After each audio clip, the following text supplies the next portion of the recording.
Staying with its all-out efforts to deal with Naxalite violence spread across 9 states in the country, the Union Rural Development Ministry on Friday launched a new skill development scheme called Roshni.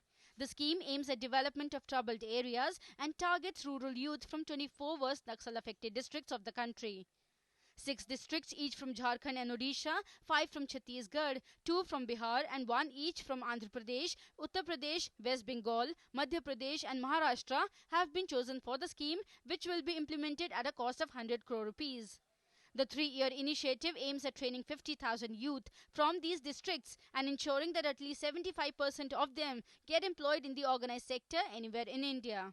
जो नई परियोजना है रोशनी 24 जिलों में लागू होगा।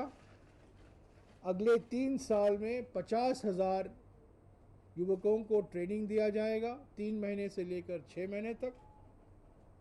और सिर्फ ट्रेनिंग ही नहीं, प्रशिक्षण ही नहीं, पर उसके पश्चात उनको रोजगार भी दिलवाया जाएगा। और ये रोजगार न केवल उसी राज्य में होगा बल्कि अलग अलग राज्यों में भी हो सकता है।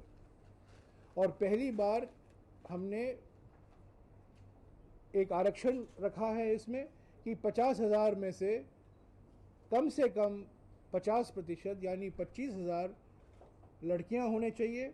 Youths aged between 18 to 35 years will benefit from the scheme, 50% of whom will be women.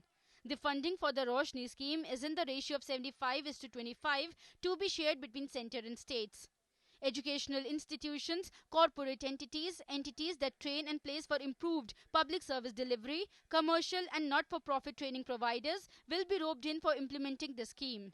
Further, 4 training models with duration ranging from 3 months to 1 year will be taken up to meet the diverse needs of youth depending on their entry-level qualifications.